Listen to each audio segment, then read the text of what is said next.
ದಶಕಗಳ ಹಿಂದೆ ನಡೆದಂತ ಅಜ್ಮೀರ್ನ ಪ್ರಕರಣವನ್ನ ಹೋಲಿಕೆ ಮಾಡಿ ಅವರ ವಿಚಾರವನ್ನ ವ್ಯಕ್ತಪಡಿಸಿದರು. ಅಲ್ಲಿಯೂ ಕೂಡ ಸುಮಾರು 200 ವಿದ್ಯಾರ್ಥಿಗಳ ಮೇಲೆ 18 ಜನ ಆರೋಪಿಗಳು.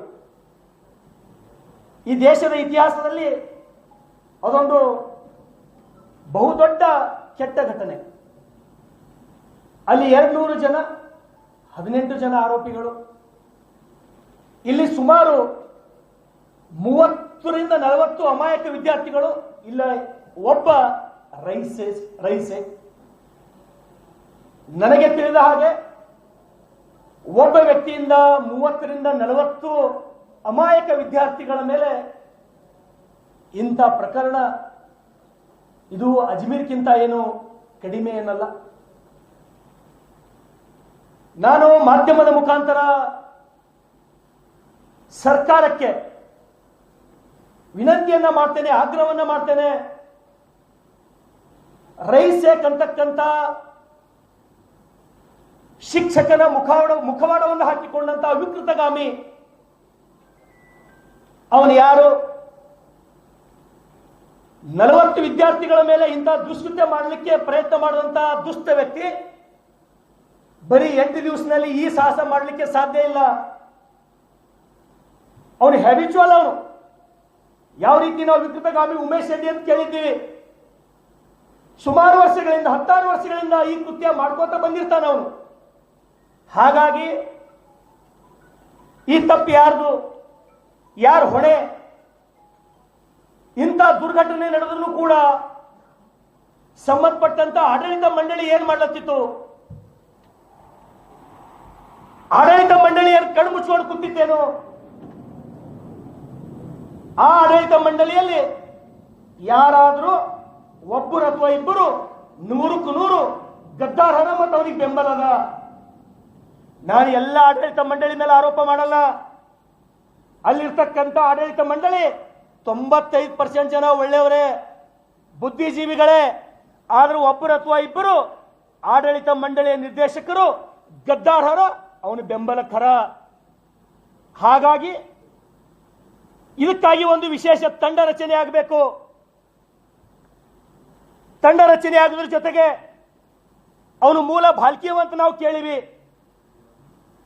ಆ ಭಾಲ್ಕಿಯಿಂದ ಅವನಿಗೆ ಇಲ್ಲಿಗೆ ಯಾರು ತಂದರು? ಯಾರು ಇನ್ಫ್ಲುಯೆನ್ಸ್ ಅವನಿಗೆ ಮಾಡಿದ್ರು?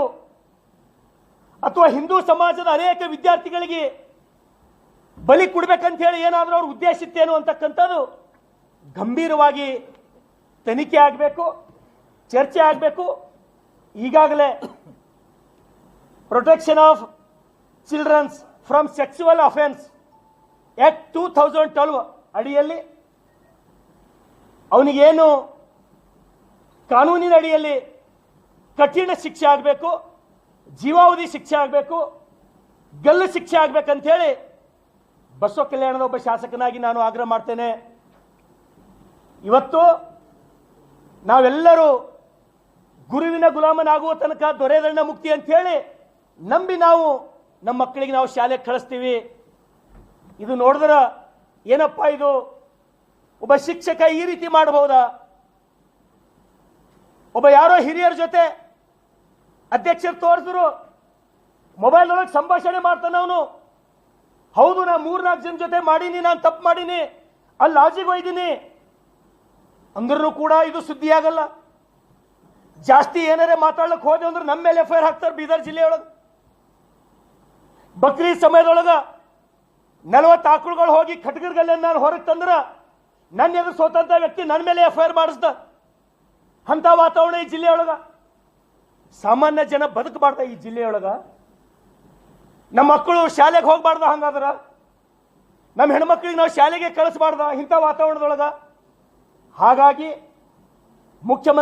ಮುಖ್ಯಮಂತ್ರಿಗಳಿಗೆ, ಗೃಹ ಮಂತ್ರಿಗಳಾದಂಥ ಪರಮೇಶ್ವರ್ ಸಾಹೇಬರಿಗೆ ನಾನು ವಿನಂತಿಯನ್ನು ಮಾಡ್ತೇನೆ. ಸರ್, ತಾವು ಒಂದ್ಸಲ ಕೂಡಲೇ ಆ ಸ್ಥಳಕ್ಕೆ ಬರ್ರಿ. ಇದು ಸಣ್ಣ ಘಟನೆ ಅಲ್ಲ, ಇದು ಬಹುದೊಡ್ಡ ಘಟನೆ. ಈ ಪ್ರಕರಣವನ್ನು ಅತ್ಯಂತ ಗಂಭೀರವಾಗಿ ತಾವು ತೆಗೆದುಕೊಂಡು ತನಿಖೆ ಪ್ರಾರಂಭ ಮಾಡ್ರಿ, SIT ರಚನೆ ಮಾಡ್ರಿ. ಬರೀ ಒಬ್ಬ ರೈಸ್ ಏಕ್ನಿಂದ ಇದು ಮಾಡ್ಲಿಕ್ಕೆ ಸಾಧ್ಯ ಇಲ್ಲ. ಆಡಳಿತ ಮಂಡಲದೊಳಗೆ ಯಾರೇ ಒಬ್ಬಿಬ್ಬರು ಅವ ಹಿಂದಿ ರೀತಿ ತಪ್ಪು ಮಾಡಿದ್ರು ಅವನು ಬೆಂಬಲಕ್ಕೆ ನಿಂತು ಅವನಿಗೆ ಉಳಿಸ್ತಕ್ಕಂಥ ಕೆಲಸ ಮಾಡ್ಯಾರ. ಅಲ್ಲಿ ಸಾಕಷ್ಟು ಜನ ಒಳ್ಳೆಯವರು ಹೊರ ಒಳ್ಳೆಯವರಿದ್ದವ್ರು ತಪ್ಪು ಭಾವಿಸಬಾರ್ದು. ಯಾರ ನಿರ್ದೇಶಕ ತಪ್ಪು ಮಾಡಿ ಅವನು ಬೆಂಬಲಕ್ಕೆ ನಿಂತಾನ ಅವನಿಗೂ ಕೂಡ ಶಿಕ್ಷೆ ಆಗಬೇಕು. ಯಾಕಂದ್ರೆ ವಿದ್ಯಾರ್ಥಿಗಳು ಬೆಳೆದು ಏನೋ ಜೀವನ ಕಟ್ಕೋಬೇಕಂತ ವಿದ್ಯಾರ್ಥಿಗಳ ಮೇಲೆ ಈ ರೀತಿ ಬಲಾತ್ಕಾರ, ಅನ್ಯಾಯ, ಅತ್ಯಾಚಾರ ಬಹುತೇಕ ಮಾನವ ಕುಲ ಇದಕ್ಕೆ ಸಹಿಸಲಿಕ್ಕಾಗಲ್ಲ. ಹಾಗಾಗಿ ಸರ್ಕಾರದ ಮೇಲೆ ಜಿಲ್ಲಾ ಉಸ್ತುವಾರಿಗಳ ಮುಖಾಂತರ ಜಿಲ್ಲಾ ಉಸ್ತುವಾರಿ ಸಚಿವರು ಕಣ್ಮುಚ್ಚಿ ಕೂಡಲಾರದೆ ಈ ವಿಷಯವನ್ನ ಗಂಭೀರ ಅಂತ ಪರಿಗಣನೆ ಮಾಡಿ ಇದಾದ ನಂತರ ಇಡೀ ಬೀದರ್ ಜಿಲ್ಲೆಯಲ್ಲಿ ಅಷ್ಟೇ ಅಲ್ಲ, ಇಡೀ ನಾಡಿನಲ್ಲಿ, ಇಡೀ ದೇಶದಲ್ಲಿ ಇಂಥ ಕೆಟ್ಟ ಪ್ರಕರಣಗಳು ಮತ್ತೊಂದು ಕಡೆ ಆಗಬಾರ್ದು. ಆ ರೀತಿ ತಾವು ಕಠಿಣ ಕಾನೂನುಗಳನ್ನು ತರ್ರಿ ಅಂತಕ್ಕಂಥದ ತಮ್ಮ ಮಾಹಿತಿಗೆ ತರುತ್ತಾ ವಿಶೇಷವಾಗಿ ಶೈಲೇಂದ್ರ ಬೆಲ್ದಾಳೆ ಅವರು ಮಾತನಾಡಿದ್ದಾರೆ. ಇವತ್ತು ನಾನು ಕೂಡ ಮೊನ್ನೆ ನಡೆದಂಥ ಅಧಿವೇಶನದಲ್ಲಿ ಕೂಡ ಮಾತನಾಡಿದ್ದೇನೆ. ಈ ಸಲ ಮುಂಗಾರು ಬಹುಬೇಗನೆಯಾಗಿ ನಾವು ಬಹಳ ಖುಷಿಯಿಂದಿದ್ದೀವಿ. ಈ ಸಲ ಭಾರಿ ಬೆಳೆಯುವ, ತೊಗರಿ ಭಾರಿ ಅದ, ಸೋಯಾಬೀನ್ ಭಾರಿ ಅದ, ಉದ್ದ ಹೆಸರಾಗ್ತದ, ಎಳ್ಳಾಗ್ತದ ಅಂತ ಹೇಳಿ ನಾವೆಲ್ಲರೂ ಈ ಸಲ ರೈತ ಕೈ ತುಂಬ ಫಸಲು ಬರ್ತದ ಅಂತ ಹೇಳಿ ಖುಷಿಯೊಳಗಿರೋದೊಳಗೆ ವಿಧಿಯಾಟ ಸಿಕ್ಕಾಪಟ್ಟೆ ಮಳೆಯಾಗಿ ಇವತ್ತು ರೈತರ ಕಣ್ಣೀರಿಡ್ತಕ್ಕಂಥ ಪರಿಸ್ಥಿತಿ. ಸಾಲ ಸೂಲ ಮಾಡಿ DCC ಬ್ಯಾಂಕಿನೊಳಗೆ ಸಾಲ, ಸೌಕರ್ಕಿ ಸಾಲ, ಬ್ಯಾಂಕಿನೊಳಗೆ ಸಾಲ ಮಾಡಿ ಇವತ್ತು ಬಿತ್ತಿದಂಥ ರೈತ ಒಂದು ಪಾವು ಮಾಲ್ ಅವನಿಗೆ ಕೈಗೆ ಸೇರ್ಲಿಕ್ಕೆ ಸಾಧ್ಯ ಇಲ್ಲ. ಬೆಳೆಯಾಗಿ ಹೆಸರುಗಳು ಆ ಬಿಸಿಲು ಬಿಟ್ಟು ಬಿದ್ದು ಅಲ್ಲೇ ಪಡ ಪಡ ಉದುರು ನಡೆದವ. ರೈತ ಕಣ್ಣೀರಿನೊಳಗೆ ಕೈ ತೊಳಿತಕ್ಕಂಥ ಪರಿಸ್ಥಿತಿ. ಒಂದು ವೇಳೆ ಸರ್ಕಾರ ಈ ಪ್ರಕರಣವನ್ನು ತಾವೇನಾದರೂ ನಿರ್ಲಕ್ಷ್ಯ ಮಾಡಿದ್ದೇ ಆದ್ರೆ ಸಾಕಷ್ಟು ಜನ ತೊಂದರೆದೊಳಗಿದ್ದಾರ, ರೈತರು ತೊಂದರೆದೊಳಗಿದ್ದಾರ. ಆತ್ಮಹತ್ಯೆ ಮಾಡ್ಕೊಳ್ಳೋಕೆ ರೈತ ಹೆದರಲ್ಲ. ನಾನು ಸರ್ಕಾರಕ್ಕೆ ಆಗ್ರಹ ಮಾಡ್ತೇನೆ, ನಾನು ಅಧಿವೇಶನದಲ್ಲಿ ಕೂಡ ಕೇಳಿದ್ದೇನೆ, 1 ಹೆಕ್ಟೇರ್ಗೆ ಕಮ್ಮಿ ಅಂದ್ರೆ ಒಂದು 25,000 ಪರಿಹಾರ ಕೊಡ್ರಿ ಅಂತ ಹೇಳಿ ನಾನು ಆಗ್ರಹ ಮಾಡ್ತೇನೆ. 25,000 ಪರಿಹಾರ ಕೊಡ್ರಿ. ಮತ್ತು ಯಾವ ರೈತ ಪ್ರಾಮಾಣಿಕವಾಗಿ ಅದೆಷ್ಟೇ ಕಷ್ಟದೊಳಗಿದ್ದರೂ ಕೂಡ ಇನ್ಶೂರೆನ್ಸ್ ಕಟ್ಟತಕ್ಕಂಥ ಕೆಲಸ ಮಾಡಿದ್ದಾರೆ ರೈತರು. ಯಾರು ರೈತರು ಇನ್ಶೂರೆನ್ಸ್ ಕಟ್ಟಿದ್ದಾರೆ ತಾವು ನಿಯಮದ ಪ್ರಕಾರ ಆ ಇನ್ಶೂರೆನ್ಸ್ ಕಂಪನಿಗಳು ಯಾವ ರೀತಿ ಇನ್ಶೂರೆನ್ಸ್ ಕೊಡ್ತಾರ, ಆ CC ಎಕ್ಸ್ಪೆರಿಮೆಂಟ್ ಯಾವ ರೀತಿ ಮಾಡ್ತಾರ. ಈ ಸಲ ಒಂದು 5 ಎಕರೆ ಸಂಪೂರ್ಣ ಹಾಳಾಗಿ ಹೋಗಿತ್ತಂದ್ರೆ ಅವ ಇನ್ಶೂರೆನ್ಸ್ ಕಟ್ಟಿರ್ತಾನ, ಅದ್ರ ಪ್ರಕಾರ ಅವ್ರು ಇನ್ಶೂರೆನ್ಸ್ ಕೊಡಲ್ಲ. ತಮಗೂ ಗೊತ್ತದ. CC ಎಕ್ಸ್ಪೆರಿಮೆಂಟ್ 7 ವರ್ಷದ ಮಾಡ್ತಾರ. 7 ವರ್ಷದೊಳಗೆ ನೀವು ಎಕ್ಸ್ಪೆರಿಮೆಂಟ್ ಮಾಡಿದ್ರಂದ್ರೆ ಅವನಿಗೆ ಇನ್ಶೂರೆನ್ಸ್ ಕೊಡ್ಲಿಕ್ಕೆ ಸಾಧ್ಯ ಇಲ್ಲ. ಈ ನಿಯಮದೊಳಗೂ ಬದಲಾವಣೆ ಆಗಬೇಕು. ಈ ಎಲ್ಲ ಸರ್ಕಾರದ ನಿಯಮಗಳು ರೈತನಿಗೆ ಕೊಲ್ತಕ್ಕಂಥ ನಿಯಮಗಳು, ರೈತನಿಗೆ ಉಳಿಸ್ತಕ್ಕಂಥ ಯಾವ ನಿಯಮಗಳು ಸರ್ಕಾರದೊಳಗಿಲ್ಲ. ಈ ರೈತರ ಬಗ್ಗೆ ಸರ್ಕಾರಕ್ಕೆ ಕಾಳಜಿ ಇಲ್ಲ. ರೈತರು ಸಾಯ್ಲತ್ತರ, ಅವ್ರಿಗೇನು ನೋವಿಲ್ಲ. ಇವತ್ತು ಅದೆಷ್ಟು ಪ್ರಕರಣಗಳು, ಮದ್ದೂರಿನ ಪ್ರಕರಣ, ಧರ್ಮಸ್ಥಳದ ಪ್ರಕರಣ, ಇವೆಲ್ಲ ನೋಡಿದ್ರೆ ಬಹುತೇಕ ಹಿಂದೂಗಳು ಬದುಕ್ತಕ್ಕಂಥ ವಾತಾವರಣ ಈ ನಾಡಿನಲ್ಲಿಲ್ಲ, ಈ ರಾಜ್ಯದಲ್ಲಿಲ್ಲ. ಹಾಗಾಗಿ ಸರ್ಕಾರಕ್ಕೆ ಜವಾಬ್ದಾರಿಯಿಂದ, ನಿಮಗೇನಾದರೂ ಜವಾಬ್ದಾರಿ ಇದ್ದರೆ, ಅನ್ನ ಕೊಡ್ತಕ್ಕಂಥ ರೈತನ ಬಗ್ಗೆ ನಿಮಗೆ ಕಾಳಜಿ ಏನಾದರೂ ಇದ್ದರೆ ಬರ್ಬೋದಾಗಿತ್ತು ಮುಖ್ಯಮಂತ್ರಿಗಳು. ಒಂದು ಸಲರೇ ಉತ್ತರ ಕರ್ನಾಟಕದ ರೈತರು ಬಂದು ಯಾವ ರೀತಿ ಹೊಲಗಳ ಪರಿಸ್ಥಿತಿ ಏನಾಗ್ಯಾವ ಅಂತ ಹೇಳಿ ಎಷ್ಟು ಜನ ಮಂತ್ರಿಗಳು ಇಲ್ಲಿ ಬಂದು ನೋಡಿದ್ರು, ಒಬ್ರು ಬಂದಿಲ್ಲ. ಆ ಮಂತ್ರಿಗಳು ಬೆಂಗಳೂರು ಬಿಟ್ಟು ಹಲಕಾಸ್ಲಿಕ್ಕೆ ತಯಾರಿಲ್ಲ.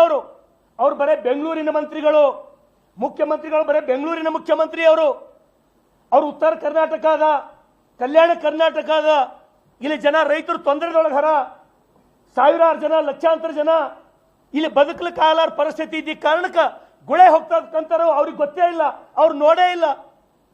ಹೆಂಗೆ ಗೊತ್ತಾಗ್ತದೆ ಅವ್ರಿಗೆ ಇಲ್ಲಿ ತಕ್ಲೀಫ?